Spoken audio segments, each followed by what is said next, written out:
It must be a miracle because I finally heard Hasan Biker saying something pretty intelligent. So before I get into my analysis, let's just watch the minute-long clip quickly. I can't speak out against this queen because this is a queen that successfully and single-handedly undermined the Republican initiative to martyrize Charlie Kirk and use that example to crack down on political dissent. She dropped a grenade on the discourse.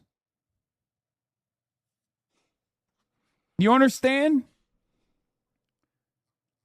So I'm with her. It's hard. It's hard for me. My brain says, no, it's probably Tyler Robinson. But my heart says, go, Candace, go. Keep cooking. You know? Does that make sense? I can't like her tweets because she blocked me many years ago. This is before she became our hero. Okay? Many years ago, Candace Owens blocked me. I've not been a fan of Candace Owens. I am a fan now. Obviously, in this clip, Hasan is being somewhat facetious. He's laughing and joking. He's not actually a Candace Owens fan, but he's happy about what she's doing to the Charlie Kirk legacy because it's extremely helpful to his movement. And there's a couple of reasons for that, but I think what's interesting is that it demonstrates that Hasan Piker has, at the very least, some level of decent political intuition, because a lot of people would kind of miss the, forest for the trees here. Let's break that down. So first and foremost, people oftentimes think with politics that martyrdom is really important, in that when you have a martyr, you have a movement that sort of, goes beyond the actual person, the individual. A great example would be the civil rights movement with Malcolm X and Martin Luther King. Retroactively, we think, well, part of the reason why these movements succeeded so much is because they were martyred. They had to be around to do the initial work to garner their legacy, but, and no one likes violence. However, people see, that sort of process as a sacrifice, and a sacrifice that is rewarded. Its virtue, comes through in the passing of legislation or the changing of hearts and minds at scale. And to some degree, that might be true, but it's much better to have people alive who are impactful. It might seem simple, but it's counterintuitive because of the myth making we do. Losing people to political assassinations is very, very painful, but it's especially painful for the people who are interfacing with the products of these figures. Can you imagine a civil rights movement that had MLK to sustain itself, not just through the time period where he died, but through the decades of following? We see relatively small names in American politics like Clyburn. He's a House representative, but he has massive sway with national politics because of his relationship to the Black community. Can you imagine if you had a Malcolm X or a MLK who lived long enough to have that level of influence, far beyond it probably, in national politics? The world would look very different, whether it be better or worse. It just would be different. They would have that impact. They would have that power. And the people who agree with them would be along for the ride. So, you never know. Like, obviously, these figures could change their ideology. They could go right or left in these alternate histories. But the point is, the second they're no longer here with us, they can't do anything. They can't carry the momentum. And that's what happened with Kirk. People understate how important Charlie Kirk was because I feel like he just kind of fell out of a lot of different social media feeds for people who weren't tapped in, because Charlie Kirk appealed to a less terminally online type of young person. He did well with a demographic that was seen to be lost to Democrats, which was college students. We just assumed that American politics would have this weird dichotomy of the youth being Democrat voters and the older people working class people being Republican voters. And Charlie Kirk challenged that notion, and he had a grassroots project that just, it gave Trump the boost that he might have needed to win in 2024. When you look at youth voting patterns, especially with Hispanic males, who knows how much of an impact was caused by Turning Point with those exact demographics? That might have been the thing that allowed Trump to win after all this time. And with no Charlie, that movement is severely limited. I think sometimes people confuse activism with regular companies. Normal corporations can outlive and perhaps even out exceed their founders because of their very structure. Their value is determined by the product they put out, by the relationships to the market. Political activism is not this at all. The only thing that matters is your momentum. It's the energy. It's the donors. You don't have the same relationship that a company with the market. People appreciate how much individuals can drive that attention, can drive that donor money, can drive that impact, can carry the entire thing on their shoulders. There's a lot of people at companies, I guess actually nonprofit, like Turning Point, that are working really hard every day to, win, to accomplish the mission of the group. But unlike, again, like a normal company, it only matters if the people who fund them, the people who show up, who do door knocking, who establish chapters, who hold events, if those people are still on board. With no Kirk, what's keeping you there? What's keeping you from just starting a different group? Who's the figurehead? Who's the lion? Who's the person keeping things moving? And again, I'm harping on this because it seems so simple, but I don't think it is. I think it's not intuitive because we try to compensate for the tragedy of political assassinations with this myth making of martyrs, not because of something immediate, but because it's this sort of combination of political theology and a coping mechanism. Political theology in the sense that we interpret the idea of sainthood, of martyrdom in a particularly Christian sense. And we see the value in that spiritually. We see how it moves people, how it motivates people throughout history, and we try to apply it to our own politics. But it's because of that cope, because everyone on the inside or anyone observant enough knows when you lose generational talent, you lose generational movements.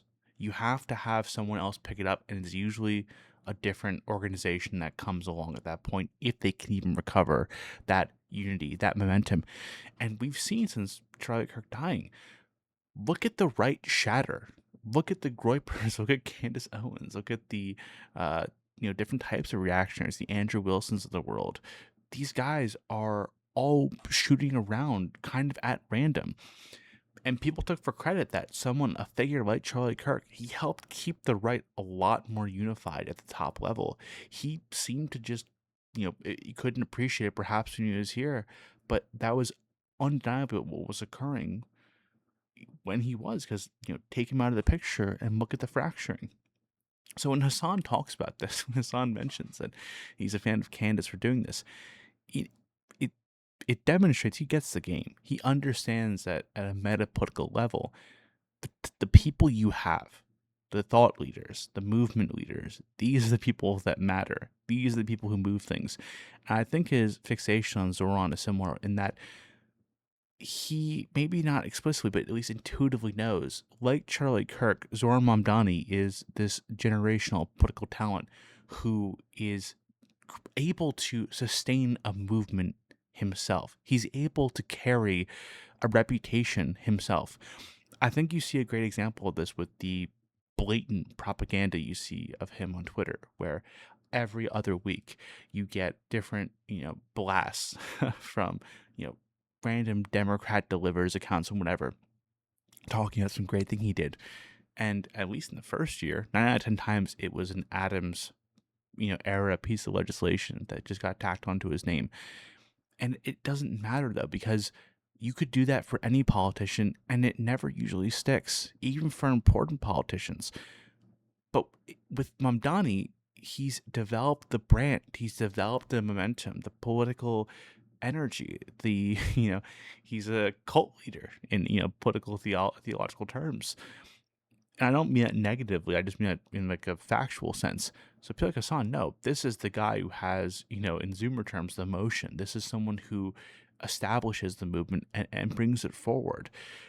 And it's almost like weird to even like say it like this, but like to thank Candace, it's not even to thank her, but it's like just to thank the sort of almost like white blood cell forces just up that just emerge when you remove people a pivotal voice from politics, and that, especially in the media apparatus. Like, in the actual state, it can be horrible for a movement if someone passes away or gets disgraced. But in media, everyone involved is sharks. They're going to be going towards you know, the opportunity immediately, regardless of how it harms or affects the wider movement. So when people Hassan or like Hassan highlight this sort of process, they're tapping into something super real. They're tapping into the fact that like these changes are very, very present, and they're more impactful than people realize. I think you talk to the average person, they would comment about the Charlie Kirk situation, the assassination. They would say, "Oh, horrible tragedy, blah blah blah." But it didn't change anything about the left-right dynamic, right? In another world, the Trump admin is able to take that assassination and use it as a justification for wide-reaching, authoritarian grasps or even just reasonable political power grabs that could be justified to the public through that assassination. If it had enough salience, it could be justified for practically anything, similar to how 9/11 made it so that we were going to justify going to war at least somewhere, because the energy had to get it out. And wasting all of that, having it just disintegrate because of this infighting immediately, nothing got accomplished with it. That's what people like Hasan are talking about. They see the fact that Charlie Kirk was able to sort of just die and nothing happened. He was assassinated by a guy who had anti-fascist screeds written on the bullet casings that he used to kill him. And that lasted a couple hours in the media cycle. It was immediately replaced with conspiracy theories about exploding microphones and Israelis under him, under the stage, killing him. Like, that sort of wild card, this sort of like political dynamic, it's so powerful because it took what could have been a saving grace for the Trump admin, a new paradigm for right wing power, and it diffused it, and not externally, right? If anything, externally, the left was giving all the justification for what I'm describing from the right, because within minutes of him dying, mockery, videos that are memes, the Kirkified trend. And that was day one, or just blatant people of note, not officials, but like large social media accounts mocking his death, saying it was justified, saying let's do more. Similar to the Luigi situation.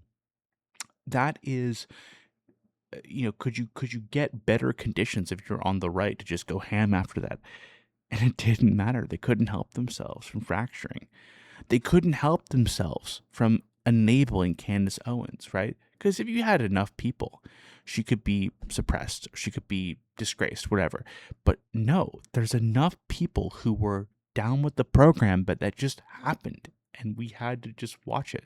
So, maybe if it's, I don't know how intuitive it is or how explicit it is, or maybe his Chinese assigned handlers are helping him with these talking points. But this is a perceptive point from Hasan, and it's under discussed in that was a really big deal, and no one seemed to care. And it's because of people like Candace Owens. That is why we had that sort of fallout, and it is tragic because an assassination like that should hit harder.